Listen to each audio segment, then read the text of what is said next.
Shalom, all is well, nothing is missing, lacking, or broken in the mind of our Creator. It is my hope that you are being strengthened by the education of a traditional kingdom and that you are taking that education and applying it to the transcendent kingdom of our Creator.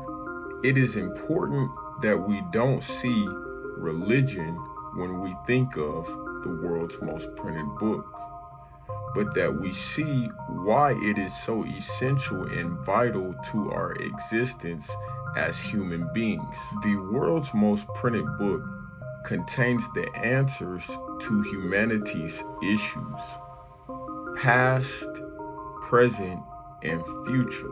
When we understand that humanity will always have irreconcilable differences with their government, it makes more sense when we view the world's most printed book and its contents as a solution to humanity's problem by the delivery of a king returning his government to the species that he created. In today's lesson, we're going to discuss a few components that are necessary for a kingdom to exist. Let's start this off with the obvious. A kingdom must have a king. When you read the terms, my king, my lord, they will always be interchangeable because a king, a sovereign ruler, will always be a lord or an owner by default. A kingdom must have a domain or a territory, for there can be no king unless he has something to rule over.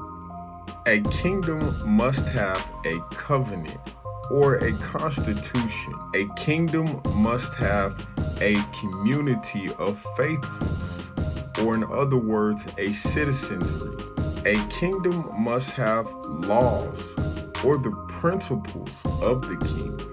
A kingdom must have economic security, often known as a commonwealth. A kingdom must have a defense system, often known as an army.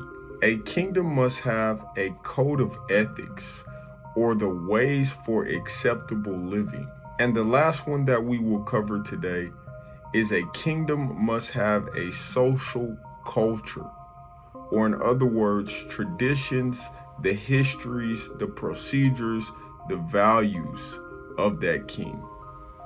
As always, stay encouraged on your journey, understanding that religion is not the way, and that of our own knowledge and discovery, we cannot find the way, but that God is always lighting the path of everyone who wants to seek him diligently in efforts to get their reward. Until next time, shalom, and God bless you.